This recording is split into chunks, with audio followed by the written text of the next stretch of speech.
পরিত্যক্ত বোতল কুড়িয়ে সংসার চলে রহিমা বেগমের। সংসার চললেও ভূমিহীন আর বাসস্থানহীন রহিমার রাত পার করতে হয় অন্যের বারান্দা কিংবা কোনো ঝুপড়িতে। সেই রহিমার এখন ঠিকানা হয়েছে, পেয়েছেন পাকা বাড়িও। কুড়িগ্রাম প্রতিনিধি সোহেল রানার পাঠানো তথ্যচিত্রে বিস্তারিত দেখুন ডেস্ক রিপোর্টে। রাস্তার পাশে ফেলে দেওয়া বোতল কুড়িয়ে জীবন চালান স্বামী পরিত্যক্তা রহিমা বেগম। দিনভর বোতল কুড়িয়ে যা রোজগার করেন তাই দিয়ে পিতৃহীন নাতনিকে নিয়ে রহিমার সংসার। তবে সন্ধ্যা হলে অনিশ্চিত ঠিকানায় মুচড়ে উঠতেন সবসময়ই। কখনো অন্যের বাড়ির বারান্দা কিংবা সিনাই বাজারের ভাঙড়ি দোকানের কোণে রাত্রি পার। এমন বাস্তবতায় ভূমিহীন গৃহহীন রহিমার এখন ঠিকানা হয়েছে কুড়িগ্রাম জেলার রাজারহাট উপজেলার স্নাই ইউনিয়নের বড়গ্রাম আশ্রয় কেন্দ্রে। হয়েছেন পাকা বাড়ির মালিক। আর এই পাকা বাড়ি পেয়েই খুশি আর আবেগে উচ্ছ্বসিত রহিমা বেগম। পাকা ঘরের বারান্দায় বসে বিশ্ব বাংলা 24-কে রহিমা বেগম বলেন, স্বপ্নেও ভাবি নাই এমন ঘরে থাকতে পারবো। কত ঝড় কত বৃষ্টি এই মাথার উপর দিয়ে গেছে, প্রধানমন্ত্রী দেওয়া এই ঘর পেয়ে শান্তিতে ঘুমাতে পারছি। বোতল কুড়িয়ে যা পাই তা দিয়ে 9 বছরের নাতনিকে নিয়ে সংসার চালাই। সরকার যেটা আমার জন্য ঝুঁকি নিচে ঘর দুয়ার দিচ্ছে, আমি খুব অনেক শান্তিতে আছি। খাই না খাই যে আসি আমি ঘরটা বসবাস করি, ওইটাই আমার, না খালেও আমার ওইটাই শান্তি। যদি নাও খাই তারপর আমার ওইটাই শান্তি। বছর তো আমার তো ঠিক আছে।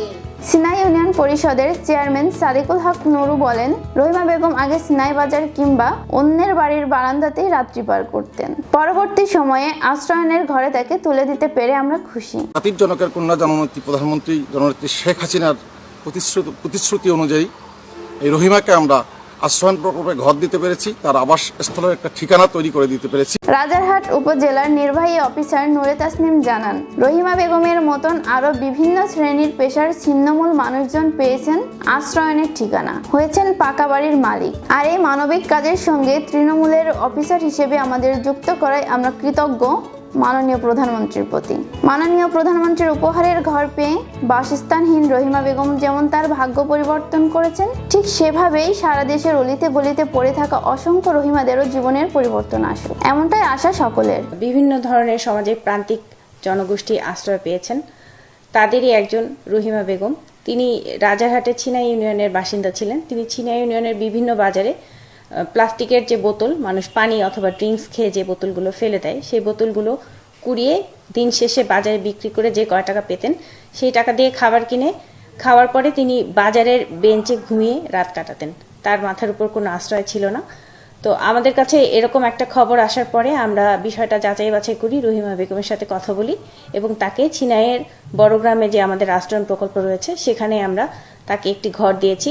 তিনি এখন নিজের পাকা বাড়িতে বসবাস করছেন এবং তার জীবনে অনেকটা আশার সঞ্চার হয়েছে এবং তিনি বেঁচে থাকার রসদ ফিরে পাচ্ছেন।